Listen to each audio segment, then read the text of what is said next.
지난달 대구의 한 산부인과에서 아이를 낳은 산모가 잠적했습니다. 그리고 열흘 뒤 아이 엄마가 나타났는데 전혀 다른 사람이었습니다. 무슨 일이 있었던 걸까? 사건을 보다 해서 자세히 알아보겠습니다. 이상현 차장, 엄마라고 나타난 사람이 다른 사람이었다. 이건 도대체 무슨 일인 겁니까? 네, 지난달 1일 30대 여성 A씨는 경북 구미에서 대구의 한 대학병원으로 옮겨진 뒤에 아이를 출산했습니다. 이후 이 여성은 치료가 필요했던 아이를 두고 먼저 퇴원을 했는데요. 산후조리 등의 이유를 댔다고 합니다. 그런데 열흘이 지나도록 엄마가 아이를 데리러 오지 않았습니다. 병원 측은 엄마의 인적 상황을 확인해서 아이를 퇴원시켜도 된다고 연락을 합니다.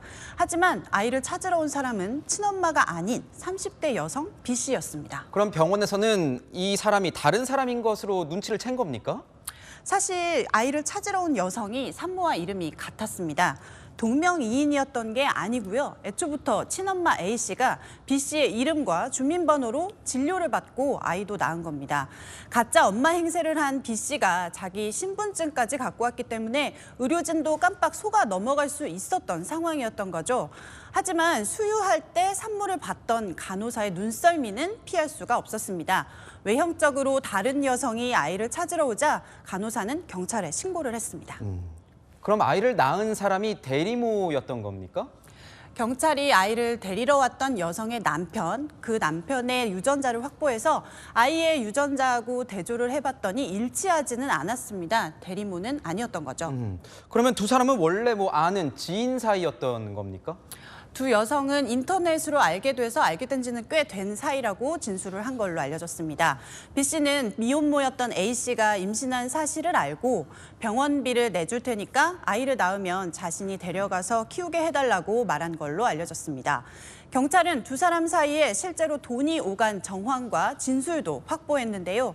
아동복지법에는 보수나 대가를 받고 아이를 다른 사람에게 넘기거나 넘겨받는 행위를 모두 범죄로 규정하고 있습니다.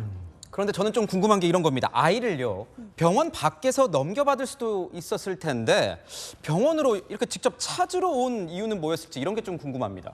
네, 정확하게 알 수는 없지만요. 경찰도 그 정도로 치밀하지는 못했던 걸로 보인다 이렇게 보고 있습니다. 대학병원이다 보니까 산모의 얼굴을 기억하지 못해서 문제가 안 될 거라고 생각했던 것 같습니다. 그렇다면 지금 이 아이는 누가 돌보고 있습니까? 지자체가 개입해서 아이를 친모로부터 즉각 분리 조치를 했습니다. 아동학대 사례로 판단을 한 건데요. 아이는 현재 위탁가정에서 보호를 받고 있고요. 허위 출생 신고도 취소됐습니다. 지자체는 사례위원회를 열어서 아이를 친모가 키울 수 있도록 할 건지 아니면 다른 곳으로 보낼지 논의할 계획입니다.